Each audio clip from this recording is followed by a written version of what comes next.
Ever since the NES days, Link, the hero of time, has been embarking on many perilous journeys in order to save Hyrule from the forces of evil. He usually ends these confrontations by lodging his sword into his opposition, resulting in their destruction, temporarily or permanently. However, what if Link approached his enemies as less of a warrior and more of a lawyer? We're not sure what the courts in Hyrule would say, but we certainly have our own opinions of what punishments these villains deserve based on their various actions. I'm Kifinosi with One Up Binge, and this is sentencing the Legend of Zelda villains for their crimes.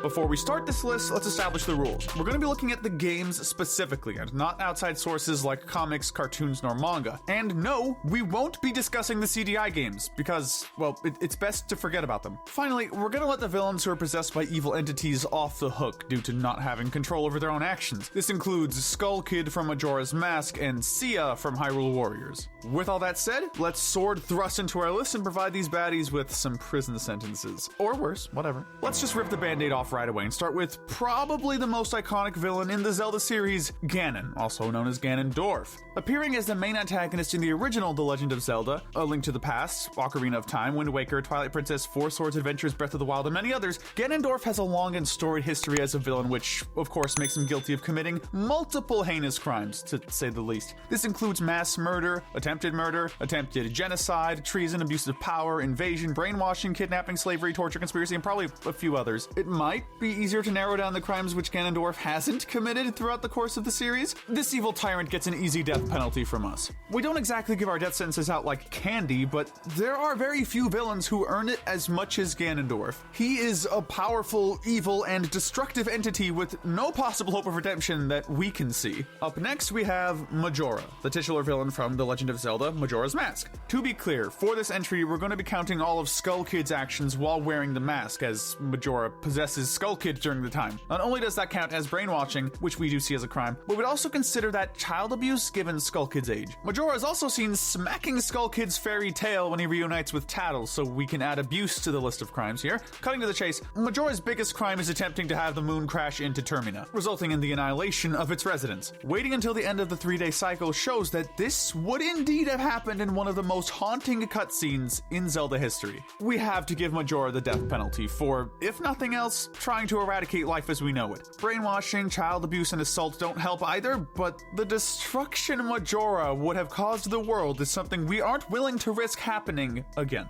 Finally, getting to a villain with a little more hope for redemption, we have Hilda. The Princess of Lorule has a complicated relationship with Link. She presents herself as an ally, then reveals herself to be a villain, then changes her mind and actually helps Link. Hilda tricks Link into bringing her the Triforce of Courage so that she could save Lorule from certain destruction. That's all well and good, except handing over the Triforce of Courage would result in Hyrule's destruction instead. Hilda's motivations are understandable, although not excusable, and she does learn her lesson by helping Link near the end of the game. We're giving Hilda 2 years of community service in Hyrule. Hilda's redemption arc is enough to save her from prison, but Hyrule does almost crumble because of her actions. We see it only fitting to have her cleaning up Hyrule for a little while after that. We went a little easy on Hilda, but the princess's sorcerer Yuga is getting less sympathy from us. Yuga conspires with Hilda to steal the Triforce of Courage, but he goes a little further than the princess anticipates. On top of kidnapping Zelda and turning many of his adversaries into paintings, Yuga also eventually reveals that his intentions are not quite as simple as saving Lorule from destruction. Instead, Yuga goes as far as to resurrect Ganon from the dead and fuse with his spirit in order to gain ultimate power.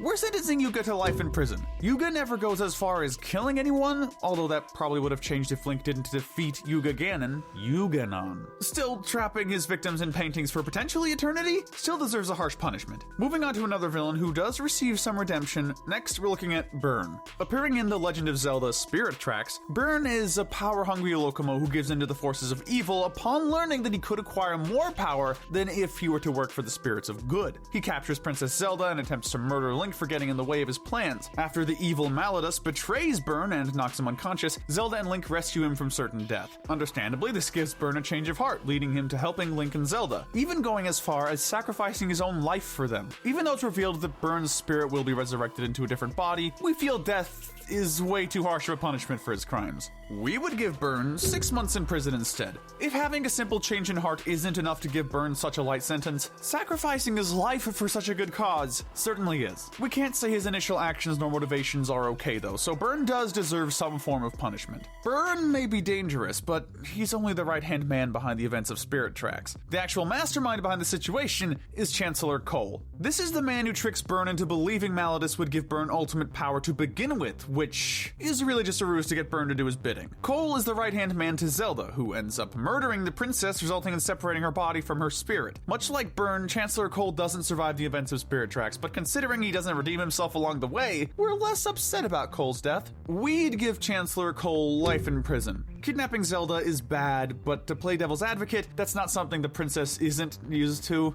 Killing her, on the other hand, is unforgivable, especially when Zelda trusts him so closely in the past. Now let's get to the entity who Chancellor Cole and Byrne are so dedicated to resurrecting. Maldus. Also known as the Demon King, Maldus is sealed beneath the Spirit Tracks until Chancellor Cole decides to revive him. To accomplish this, Maldus possesses the body of Zelda, using it as a vessel for his return. While it's not clear what exactly Maldus's goal is once returning to Hyrule, we can say that he commits many crimes even during his short appearance. Not only does he possess Zelda's body, but he assaults and later kills Byrne out of anger and spite. We're sentencing Maldus to 100 years under the Spirit Tracks. Throwing him in prison wouldn't be enough. We think it's much more fitting that Maldus is sent back to the very place he tried to escape for so long. Up next we have Master Koga. Appearing in Breath of the Wild and Hyrule Warriors Age of Calamity, Master Koga is the leader of the Yuga clan who worship Calamity Ganon. As such, Master Koga's ultimate goal is to kill Link and sacrifice Zelda to resurrect Calamity Ganon from the dead. Luckily for Link and Zelda, Master Koga is really bad at performing this task and ends up accidentally killing himself in a fight against Link. Even after his death, the Yuga clan remains persistent in trying to kill Link, likely out of respect for Master Koga. Master Koga and the Yuga clan have more of a redemption arc in Hyrule Warriors Age of Calamity, where they change their ways and join Hyrule's forces to take down Calamity Ganon. We will take that into account, but we're still giving Master Koga 15 years behind bars. Even if Master Koga is amusingly insufficient at accomplishing his goals, he still influences the entire Yuga clan to hunt for Link's head, a task which they thankfully fail at doing.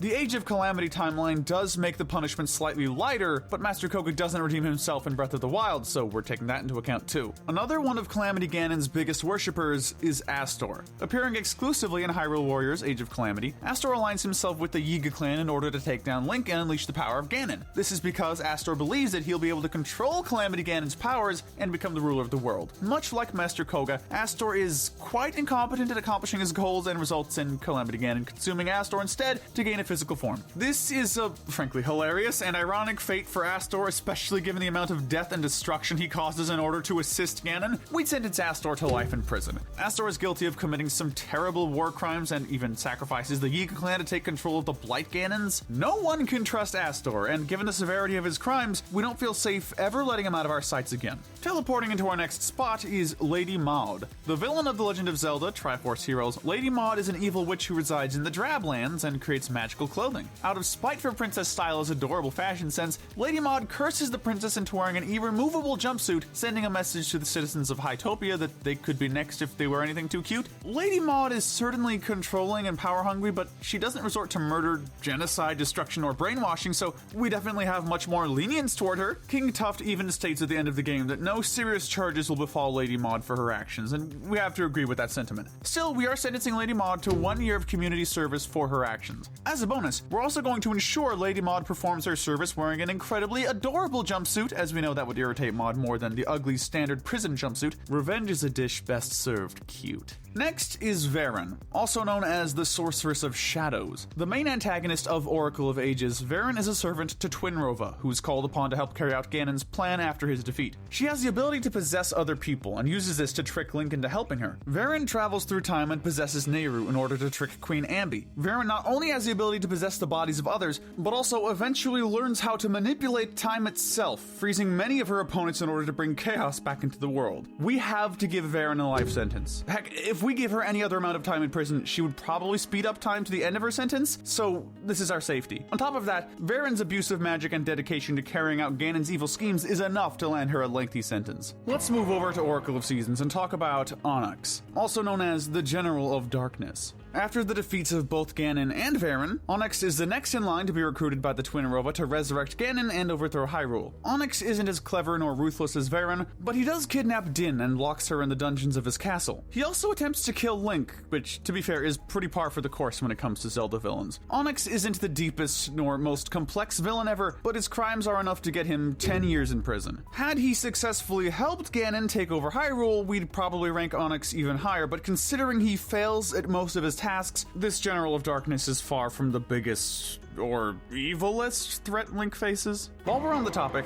let's get to the evil witches who call upon Onyx and Varan in the first place. Coleman and Kotake, known collectively as the Twin Rova, are two 400-year-old witches who apparently act as mother figures to Ganondorf before the events of Ocarina of Time. Coleman is proficient with fire and Kotake is proficient with ice, although the true extent of their powers is shown when they fuse to become one being. Despite dying in Ocarina of Time, the Twin Rova appear again in Oracle of Ages and Oracle of Seasons as the masterminds behind kidnapping Zelda and resurrecting Ganon. For all their crimes, the Twin Rova are receiving 50 years each in prison. If kidnapping and attempting to sacrifice Zelda to resurrect Ganon isn't enough, Coleman and Kotake act as mothers to Ganondorf, leading to all the destructive actions he causes as an adult. 50 years seems like a long time, but considering the lifespan of Coleman and Kotake, this seems more like a slap on the wrist, if anything. Shapeshifting into our next position is Vadi. The antagonist in two significant Zelda games, Vadi has a strong lust for power and desires to be the ruler of Hyrule. In The Legend of Zelda Minish Cap, Vadi attempts to accomplish this by becoming a powerful and feared sorcerer so that everyone would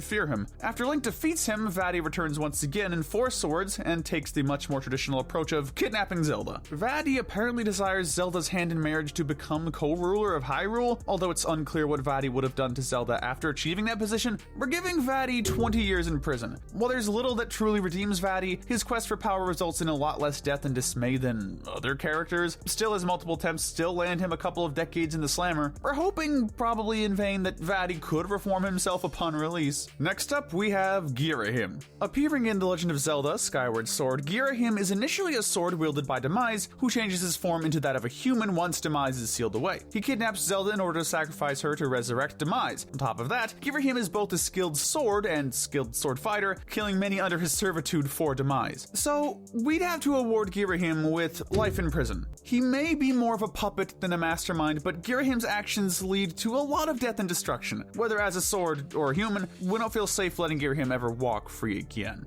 Well, with Girahim covered, let's move on to the evil deity he worships, Demise. Prior to the events of Skyward Sword, Demise rises from the earth in order to obtain the Triforce and become ruler of the world. He wages war against the goddess Hylia, resulting in Demise attempting to exterminate the living races of the planet. He is defeated and sealed away, although he nearly escapes 3 times under the monstrous form, the Imprisoned. Later in the game, Girahim travels to the past with Zelda to give her power over to Demise, who tells Link he's going to destroy the world. Demise is another villain who's getting an easy death penalty from us. As a war leader, Demise is known to engage in so much death, destruction, and terrorism that would have resulted in the world drastically suffering, if not resulting in its destruction. He also would have killed Zelda to gain a massive power spike, which is pretty despicable, especially considering Zelda is so likable in Skyward Sword. There is no forgiving Demise for his heinous actions, which is why he deserves a fate even more permanent than being sealed away. Let's delve into the Twilight Realm to talk about Zant, also known as the Usurper King. A member of the Twili race, Zant vows to serve Ganondorf in exchange for power, believing that Ganon is a god. With his newfound power, Zant turns Midna into an imp and takes over her position as ruler of the Twilight Realm, hence his title Usurper King. Once ruler of the Twilight Realm, Zant uses his forces to invade Hyrule in an attempt to become ruler of it too. Ganondorf later reveals that he was just using Zant as a pawn and played into his strong lust for power to manipulate him. Zant once again receives life imprisonment for his crimes. Had he stuck to betraying Midna and ruling over the Twilight Realm, we might be giving him a lighter sentence here, especially given that Midna is kind of a trickster herself. However, invading Hyrule and causing death and destruction as a result is enough to land Zant life behind bars. Sailing into our next spot is Bellum, the antagonist of Phantom Hourglass. In that game, Bella drains the Ocean King's life force in order to become ruler of the seas. After this, Bellum puts a curse on the Ocean King's temple, resulting in anyone who enters having their life drained. If that's not enough, Bellum also creates the Ghost Ship in order to send the Cubist sisters on excursions to capture victims in order to drain their life. Bellum is a demonic parasite who's both hungry for power and for life force that he sucks out of those around him. We'd give Bellum 50 years in prison.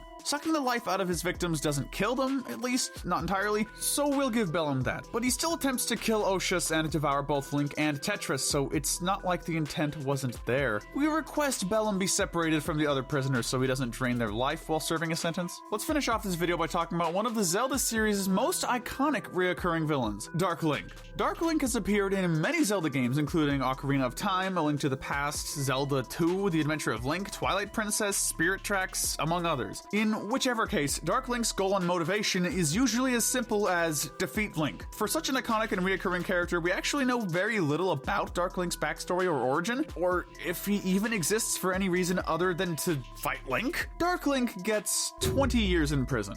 Despite not really doing anything evil outside of fighting Link, Dark Link does this so often that he deserves at least a couple decades behind bars for it, in our opinion. But let us know in the comments section if you agree with our choices, and tell us what we should cover next. Remember to hit that notification bell and binge more of our videos. But most importantly, stay wicked.